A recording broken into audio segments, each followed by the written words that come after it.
이 책을 읽은 다음에 어떤 생각하냐면 나 이 책 알아. 안다고 얘기해. 모르면서. 하나도 모르면서. 야 이거 아는 내용인데 누가 몰라. 아는 거다라는 말은 세상에 없다고 생각해요. 세상에 아는 거다라는 말은 없어. 왜냐하면 당신이 그걸 제대로 안다면 이미 그걸 실천하고 있을 테니까. 아는 거다라는 말은 실천하고 있다고 바꿔야 돼. 근데 실천하지 않고 있잖아요. 그럼 당신은 모르는 거예요. 책을 읽으면서 완전 제대로 알고 실천하기 전까지는 이렇게 말을 바꿔야 돼요. 저는 지금 그거를 알아가는 중입니다. 그거 아직 실천할 가치를 아직 찾지 못했습니다. 네, 안녕하세요. 저는 책을 지금 한 70권 가까이 쓴 김종원 작가이고요. 특별히 저는 책을 한 분야에게 독점적으로 쓴 게 아니고 거의 10가지 정도의 분야, 이렇게 두루두루 책을 썼고 그 안에서 도움이 필요한 독자께 제가 가지고 있는 지식을 바탕으로 사색을 통해서 도움을 주는 일을 하고 있습니다. 이게 어떤 의미일까 생각해 보세요. 어떤 의미냐면 저랑 괴테 그리고 이호랑 박사님 세 사람이 공통점이 있는데 어떤 거냐면 책을 마지막 페이지를 보기 위해서 읽지 않아요. 왜 읽냐면 중간에 멈출 지점을 발견하기 위해서 읽는 거죠. 어디에서 멈출 것인가. 왜냐하면 처음에 얘기했지만 끝까지 멈추지 않고 읽었다는 것은 끝까지 아무런 생각 안 했다는 거예요. 아무런 영감을 받지 못했다는 거죠. 영감을 받았으면 멈춰야 돼요. 영감이 날 멈추게 하니까. 그럼 이제 생각하는 거죠. 여기서 난 왜 멈췄나? 여기서 나 어떤 생각을 했지? 이 생각을 내 일상에 적용하려면 어떻게 해야 될까? 그럼 멈출 수밖에 없어요. 그리고 생각한 다음에 그걸 실천하러 가야 되니까. 근데 많은 사람들이 그렇게 하지 못하는 이유가 뭐냐면 이 책을 읽은 다음에 어떤 생각을 하냐면 나 이 책 알아. 안다고 얘기해. 모르면서. 하나도 모르면서. 그럼 이걸 어떻게 바꿔야 되냐면 제가 SNS 책 하면서 글을 쓰면 댓글에 나오는 주로 댓글에 나오는 게 뭐냐면 아니 그거 아는 내용인데 누가 몰라 이렇게 썼는데 저는 아는 거다라는 말은 세상에 없다고 생각해요. 세상에 아는 거다라는 말은 없어요. 왜냐하면 당신이 그걸 제대로 안다면 이미 그걸 실천하고 있을 테니까. 아는 거다라는 말은 실천하고 있다고 바꿔야 돼. 근데 실천하지 않고 있잖아요. 그럼 당신은 모르는 거예요. 그래서 여러분이 책을 읽으면서 완전 제대로 알고 실천하기 전까지는 이렇게 말을 바꿔야 돼요. 저는 지금 그거를 알아가는 중입니다. 그거 아직 실천할 가치를 아직 찾지 못했습니다. 아직 제대로 모릅니다. 이렇게 얘기를 해야지 내가 두세 번 읽게 되지. 아니면 이거 한 번 읽고 나 이거 알아. 막 책꽂이 보면서 읽은 책인데 아는 책이야. 안 본단 말이야. 안다고 생각하고. 안다고 생각하기 때문에 영원히 모르게 돼요. 우리가 안다고 생각하지 말고 이 책을 끝을 보려고 결과를 내려고 읽지 말고 숫자를 막 쌓아간다는 것은 아무것도 발견 못했다는 거예요. 한 권을 365권 읽는 것과 365권을 한 번씩 읽는 것. 이게 어떤 차이일까? 그럼 저는 그리고 아직도 괴테의 파우스트는 읽지 못하고 있어요. 왜냐하면 읽어봤자 이해 못할 테니까. 왜냐하면 여러분들이 괴테의 파우스트도 막 읽어 제끼는데 여러분이 모르겠지만 세계에서 현존했던 지금 살아있는 모든 인류를 합해서 IQ 1등이 괴테예요. 괴테가 IQ가 210이 넘거든요.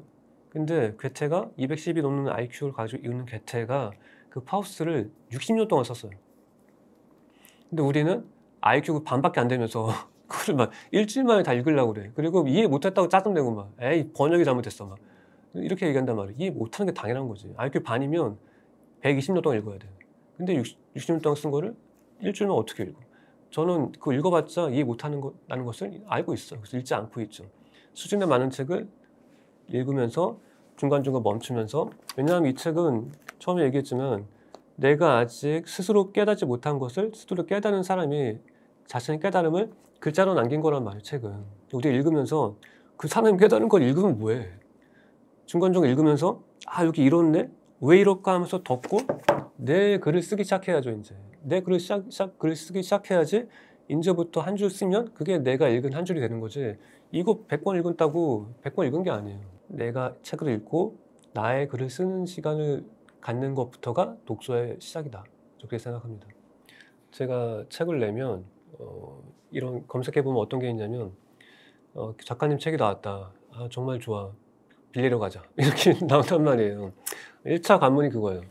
빌리게 하는 거. 그리고 빌려서 읽어서 정말 좋으면 이제 구매하시거든요. 근데 저는 다 좋아요. 빌린 것도 안다고 좋은데 책을 왜 빌리지 않고 사야 된다고 생각하냐면 책은 아까 얘기했지만 멈추기 위해서 읽는 거잖아요. 멈췄을 때 여기다 이제 기록하는 거야, 기록. 메모를 하는 거죠. 책은 메모하려고 사는 거지 지금 누군가 쓴 걸 읽는 게 아니고 이걸 읽고 내가 생각하고 그 순간에 느꼈던 것을 여기 쓰는 거예요. 내면의 순간을 기록하는 거죠. 내면의 순간을. 이 한 줄이 한 권보다 값진 거예요. 근데 빌리면 일단 메모할 수가 없고 중고 서점 같은 곳은 약간 뭔가 이미 낙서가 이런 게 있고 그렇기 때문에 메모할 수 없고 그리고 그렇게 산다는 것 자체가 역시 내가 책의 가치를 좀 낮게 산정하고 있다 그런 생각이 들어요. 그래서 책을 읽을 때는 일단 내가 원하는 것을 사서 근데 산다는 것은 뭐냐면 책을 너무 많이 읽게 되면 사기 힘들 거예요. 근데 저는 왜 사냐고 하냐면 저도 마찬가지로 1 년에 한 권 읽지만 여러분도 1 년에 한 권 읽으라고 말하는 건 아니에요. 여러분의 원칙이 있으면 좋겠어요, 원칙.